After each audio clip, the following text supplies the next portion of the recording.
Taste the Daily. திமுக நிர்வாகி தெய்வச் செயலை காப்பாற்றுவதன் மூலம் பின்னால் பெரும் அரசியல் முதலை ஏதேனும் மறைக்கப்பட்டு காக்கப்படுகிறதா என அதிமுக பொதுச் செயலாளர் எடப்பாடி கே பழனிசாமி கேள்வி எழுப்பியுள்ளார்.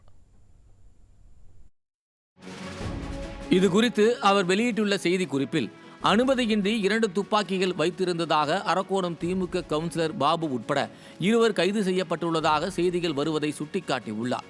மேலும் அரக்கோணம் பாலியல் வழக்கில் பாதிக்கப்பட்ட பெண் தான் திமுக அரசின் காவல்துறையால் மிரட்டப்படுவதாக கண்ணீருடன் ஒரு காணொலி வெளியிட்டுள்ளார் எனவும், திமுக இளைஞரணி நிர்வாகி தெய்வ செயல் மாணவியை ஏமாற்றுவதாகவும் அதிமுக பொதுச் செயலாளர் தெரிவித்துள்ளார். பல திமுகவினரின் பாலியல் இச்சைக்கு அந்த மாணவியை இணங்குமாறு துன்புறுத்துகிறான் எனவும், இதை தைரியமாக வந்து புகாரளித்த மாணவியை காவல்துறை மிரட்டுவதாகவும், திமுக இளைஞரணியின் ஏவல் துறையாக காவல்துறை இருப்பதால் நடவடிக்கை எடுக்க மறுப்பதாகவும் அதிமுக பொதுச் செயலாளர் குற்றம் சாட்டியுள்ளார். மேலும் திமுக நகராட்சி கவுன்சிலிடம் முறையான அனுமதி பெறாத துப்பாக்கி இருக்கிறது, போதை இளைஞர்களிடம் கத்தி, பள்ளி மாணவர்களின் புத்தக பையில் அரிவாளை தாண்டி ஆட்டோமேட்டிக் துப்பாக்கிகள் ஆகியவை தமிழகத்தில் புழக்கத்திற்கு வந்துவிட்டது என அவர் குற்றம் சாட்டியுள்ளார்.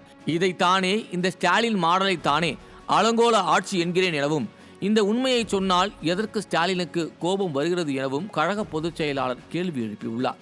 இந்த அவலத்தை கண்டித்து போராட்டம் நடத்தினால் தடை எனவும், ஆனால் குற்றவாளிக்கு ஆதரவாக திமுக பொதுக்கூட்டம் நடத்துவதால் ஸ்டாலினுக்கு வெட்கமே இல்லையா எனவும் அதிமுக பொதுச் செயலாளர் கேள்வி எழுப்பியுள்ளார்.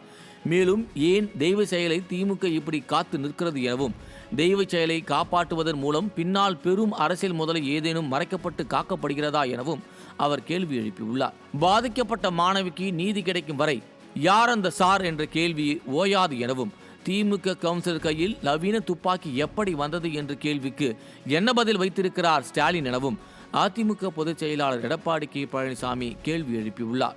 சட்டம் ஒழுங்கு இந்த லட்சணத்தில் நாறிக்கொண்டிருப்பதற்கு நல்ல முதல்வராக இருந்தால் வெட்கி தலைகுனிய வேண்டும் எனவும், ஆனால் இவர் அதெல்லாம் செய்யப்போவது இல்லை எனவும் விமர்சித்துள்ளார். மேலும் இந்த ஸ்டாலின் ஆட்சி முடியும் வரை மக்களே தங்களை காத்துக்கொள்ள வேண்டும் எனவும், குறிப்பாக திமுகவினரிடமிருந்து காத்துக்கொள்ள வேண்டும் எனவும் அதிமுக பொதுச் செயலாளர் எடப்பாடி கே பழனிசாமி அறிவுறுத்தியுள்ளார்.